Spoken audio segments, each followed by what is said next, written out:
Now, there are 72 days left until the election, and one recent poll found up to 10% of voters say they could change their mind about a candidate. Here with us now is our political analyst, Professor Fernando Guerra of Loyola Marymount University. And welcome back. Thank you for being with us this morning. Yeah.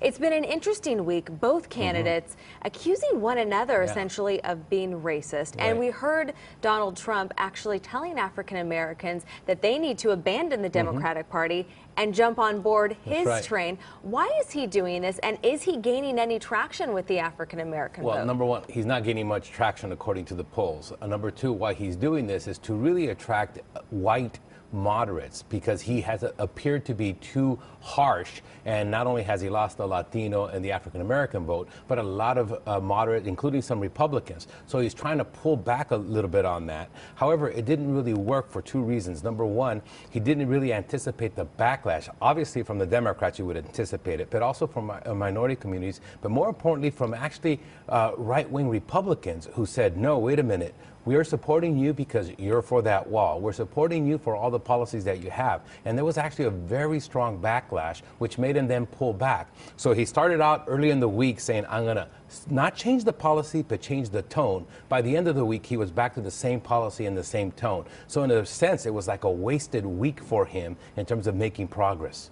Now, early on, Trump often talked about building a wall at the Mexico border and having the Mexican government pay for it. But lately, it seems like he's kind of switching gears a little bit on this as well. Yeah, but again, late last night, he came back again and said, no, I'm for that wall and everything's good that I've said before. And again, the same dynamic that happened with the African American community, where he was trying to soften his image, not necessarily with Latinos, but with white moderates. And again, it didn't work because the right wing came right back at him. And so at the end of the day, what did he say? That he's still for the wall, he's still for deportation. The policy didn't change at all. It was just the tone, but the tone back again last night was very harsh and again made no progress. He is at historic lows in support from the African American and the Latino community. He will get less African American votes that Mitt Romney. Another word of saying it is that Hillary Clinton's going to get more of the black vote than even Obama, and mostly because of Donald Trump, not because of Hillary Clinton. Right. So what are the polls actually showing? You know, in a lot of these polls, we see that Clinton is leading Trump in many of the states. But what are you seeing in the polls? So we have national polls, and we always have to remember, it's actually not one national election. It's 51 elections, state by state. But at the national level, on almost every poll, Clinton is leading on average of about 5 to 6. One interesting poll, it's our own Los Angeles Times poll here that has the race very close. But that's mostly because of very different methodology. And we don't want to get into that, but the bottom line is that methodology oversamples Republicans because of the way they're doing it.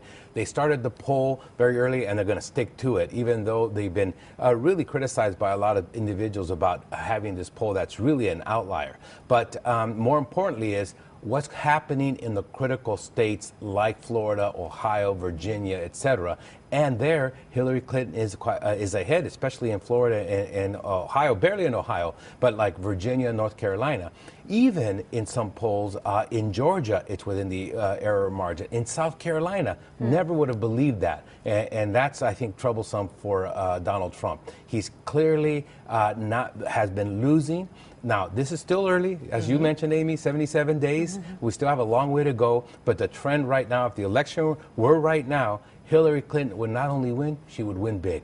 Wow. What would you say is the impact that Trump's new campaign is having on the message we're seeing from the Republican Well, that's nominee? really interesting. So remember last week, he completely changed the whole new campaign team, and people were expecting that it was going to come out really harsh. What happened was the tone actually came down on Monday and Tuesday, and so that impact was good, but it ended up, again, being confusion. It was almost like a 360, not a 180. He completely started and ended up right back where he was, and it didn't really help. He lost a week, and he does not have that time. He needs to really change the tone of the campaign, because the longer we go, everything is solidifying. Yes, people, as you mentioned, can change their mind. 10% can still change their mind, but remember, Hillary in some states has a 10% lead.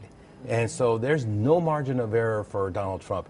Everything has to go right for him between now and the election, and it doesn't seem like he made much progress this week. And we still have the debates to look forward to. That's the big thing for Donald Trump. He has to take advantage of that. All right.